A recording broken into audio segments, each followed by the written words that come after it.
ओम शांति 12/12/2024 प्रातः मुरली। ओम शांति। बाप दादा मधुबन। बाबा आज कह रहे हैं, मीठे बच्चे, ये पढ़ाई जो बाप पढ़ाते हैं इसमें अथाह कमाई है, इसलिए पढ़ाई अच्छी रीति पढ़ते रहो, लिंक कभी ना टूटे। मीठे बच्चे, ये पढ़ाई जो बाप पढ़ाते हैं इसमें अथाह कमाई है, इसलिए पढ़ाई अच्छी रीति पढ़ते रहो, लिंक कभी न टूटे। प्रश्न, जो विनाशकाली विपरीत बुद्धि है उन्हें तुम्हारी किस बात पर हंसी आती है? उत्तर, तुम जब कहते हो अभी विनाशकाल नज़दीक है तो उन्हें हंसी आती है। तुम जानते हो बाप यहाँ बैठे तो नहीं रहेंगे, बाप की ड्यूटी है पावन बनाना। जब पावन बन जाएंगे तो ये पुरानी दुनिया विनाश होगी, नई आएगी। ये लड़ाई है ही विनाश के लिए। तुम देवता बनते हो तो इस कलयुगी छीछी सृष्टि पर आ नहीं सकते। ओम शांति। रूहानी बाप बैठ रूहानी बच्चों को समझाते हैं। बच्चे समझते हैं हम बहुत बेसमझ बन गए थे, माया रावण ने बेसमझ बना दिया था। ये भी बच्चे समझते हैं कि बाप को जरूर आना ही है, जबकि नई सृष्टि स्थापन होनी है। त्रिमूर्ति का चित्र भी है, ब्रह्मा द्वारा स्थापना, विष्णु द्वारा पालना, शंकर द्वारा विनाश।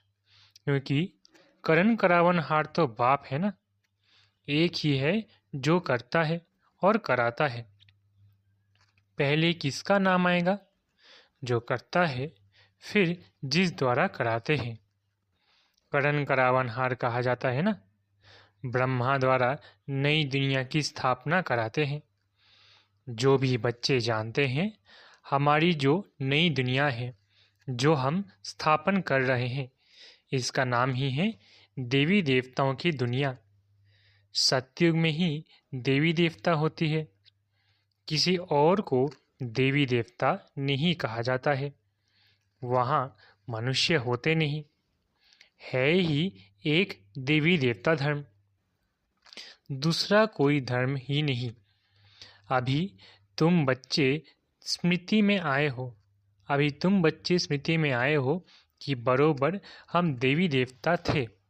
निशानियाँ भी है, इस्लामी, बौद्ध आदि क्रिश्चियन सब की अपनी अपनी निशानी है। हमारा जब राज्य था तो और कोई नहीं था, अभी फिर और सभी धर्म हैं। हमारा देवता धर्म है नहीं। गीता में अक्षर बड़े अच्छे अच्छे हैं, परंतु कोई समझ नहीं सकते। बाप कहते हैं विनाश काले विपरीत बुद्धि और विनाश काले प्रीत बुद्धि। विनाश तो इस समय ही होना है। बाप आते भी है संगम युग पर, जबकि चेंज होती है। बाप तुम बच्चों को बदले में सब कुछ नया देते हैं। वो सुनार भी है, धोबी भी है, बड़ा व्यापारी भी है।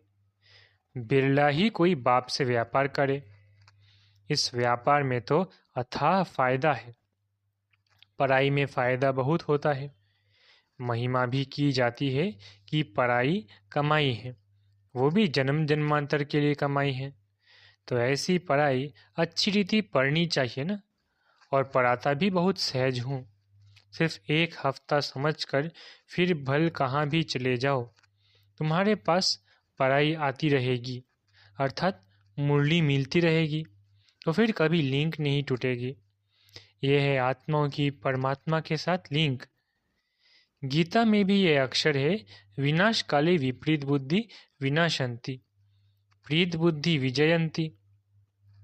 तुम जानते हो इस समय मनुष्य एक दो को काटते मारते रहते हैं। इन जैसा क्रोध व विकार और कोई में होता नहीं। ये भी गायन है कि द्रौपदी ने पुकारा। बाप ने समझाया है तुम सब द्रौपदियां हो। भगवानुवाच। बाप कहते हैं बच्चे, अब विकार में नहीं जाओ, मैं तुमको स्वर्ग में ले चलता हूँ। तुम सिर्फ मुझ बाप को याद करो। अब विनाश काल है ना, किसकी भी सुनते नहीं, लड़ते ही रहते हैं। कितना उनको कहते हैं शांत रहो, परंतु शांत रहते ही नहीं हैं। अपने बच्चों आदि से बिछुड़कर लड़ाई के मैदान में आ जाते हैं। कितने मनुष्य मरते ही रहते हैं। मनुष्य की कोई वैल्यू नहीं। अगर वैल्यू है, महिमा है, तो इन देवी देवताओं की। अभी तुम ये बनने का पुरुषार्थ कर रहे हो।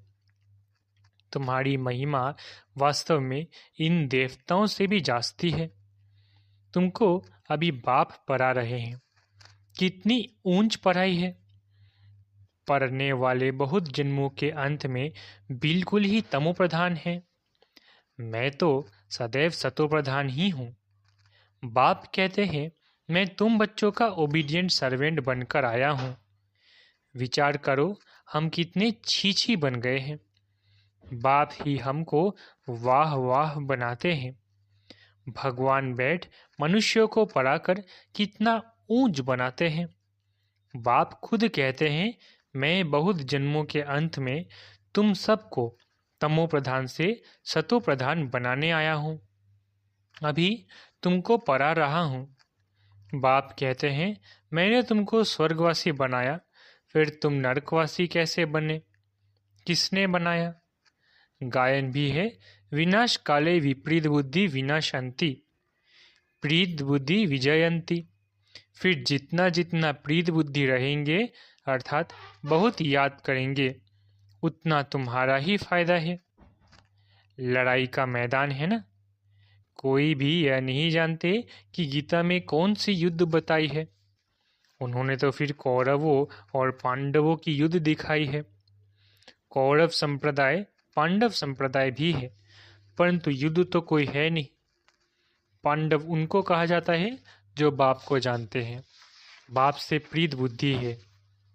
कौरव उनको कहा जाता है जो बाप से विपरीत बुद्धि है। अक्षर तो बहुत अच्छे अच्छे समझने लायक है। अभी है संगम युग। तुम बच्चे जानते हो, नई दुनिया की स्थापना हो रही है। बुद्धि से काम लेना है। अभी दुनिया कितनी बड़ी है। सतयुग में कितने थोड़े मनुष्य होंगे। छोटा झाड़ होगा ना, वो झाड़ फिर बड़ा होता है। मनुष्य सृष्टि रूपी ये उल्टा झाड़ कैसे है, ये भी कोई समझते नहीं है। इनको कल्प वृक्ष कहा जाता है। वृक्ष का नॉलेज भी चाहिए ना। और वृक्षों का नॉलेज तो बहुत इजी है, झट बता देंगे। इस वृक्ष का नॉलेज भी ऐसा इजी है, परंतु ये है ह्यूमन वृक्ष। मनुष्य को अपने वृक्ष का पता ही नहीं पड़ता है। कहते भी है गॉड इज क्रिएटर, तो जरूर चैतन्य है ना। बाप सत है, चैतन्य है, ज्ञान का सागर है। उनमें कौन सा ज्ञान है, ये भी कोई नहीं समझते हैं। बाप ही बीज रूप चैतन्य है, उनसे ही सारी रचना होती है। तो बाप बैठ समझाते हैं, मनुष्यों को अपने झाड़ का पता नहीं है, और झाड़ों को तो अच्छी रीति जानते हैं। झाड़ का बीज अगर चैतन्य होता तो बतलाता ना, परंतु वो तो है जड़। तो अब तुम बच्चे ही रचता और रचना को जानते हो। ये सत है, चैतन्य है, ज्ञान का सागर है। चैतन्य में तो बातचीत कर सकते हैं ना। मनुष्य का तन सबसे ऊंच अमूल्य गाया हुआ है, इनका मूल्य कथन नहीं कर सकते। बाप आकर आत्माओं को समझाते हैं, तुम रूप भी हो, बसंत भी हो। बाप है ज्ञान का सागर, उनसे तुमको रत्न मिलते हैं। ये ज्ञान रत्न है। जिन रत्नों से वो रत्न भी तुमको ढेर मिल जाते हैं। लक्ष्मी नारायण के पास देखो कितने रत्न हैं। हीरे जवाहरों के महलों में रहते हैं। नाम ही है स्वर्ग, जिसके तुम मालिक बनने वाले हो। कोई गरीब को अचानक बड़ी लॉटरी मिलती है तो पागल हो जाते हैं ना। बाप भी कहते हैं, तुमको विश्व की बादशाही मिलती है तो माया कितना ऑपोजिशन करती है। तुमको आगे चल पता पड़ेगा कि माया कितने अच्छे अच्छे बच्चों को भी हप कर लेती है, एकदम खा लेती है। तुमने सर्प को देखा है, मेंढक को कैसे पकड़ता है, जैसे गज को ग्राह हप करते हैं।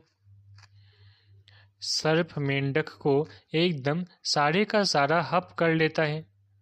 माया भी ऐसी है, बच्चों को जीते जी पकड़ कर एकदम खत्म कर देती है, जो फिर कभी बाप का नाम भी नहीं लेते हैं। योग बल की ताकत तुम्हारे में बहुत कम है, सारा मदार योग बल पर है। जैसे सर्प मेंढक को हप करता है, तुम बच्चे भी सारी बादशाही को हप करते हो। सारे विश्व की बादशाही तुम सेकंड में ले लेंगे।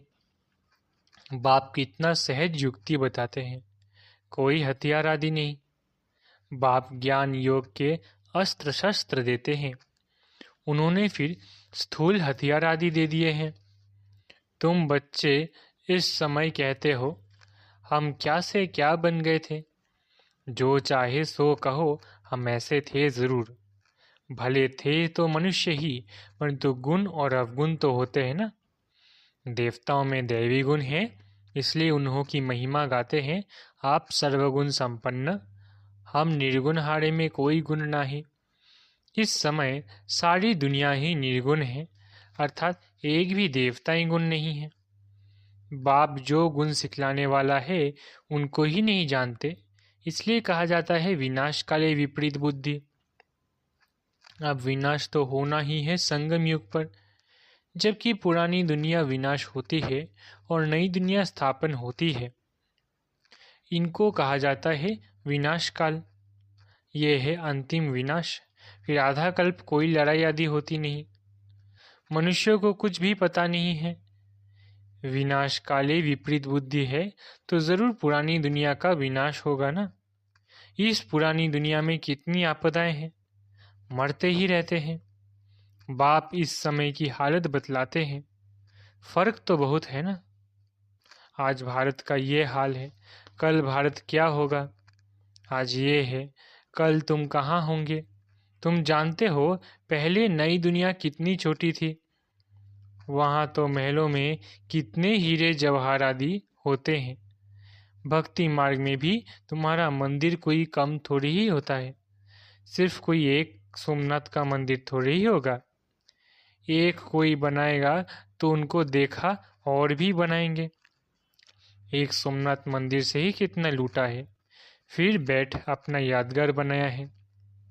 तो दीवारों में पत्थर आदि लगाते हैं, इन पत्थरों की क्या वैल्यू होगी। इतने छोटे से हीरे का भी कितना दाम है। बाबा जौहरी था, एक रत्ती का हीरा होता था 90 रुपया रत्ती। अभी तो उसकी कीमत हजारों रुपए है, मिलते भी नहीं। बहुत वैल्यू बढ़ गई है। इस समय विलायत आदि तरफ धन बहुत है, परंतु सत्युग के आगे ये कुछ भी नहीं है।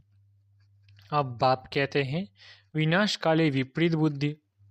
तुम कहते हो विनाश समीप है तो मनुष्य हंसते हैं। बाप कहते हैं मैं कितना समय बैठा रहूंगा, मुझे कोई यहाँ मजा आता है क्या। मैं तो न सुखी न दुखी होता हूँ।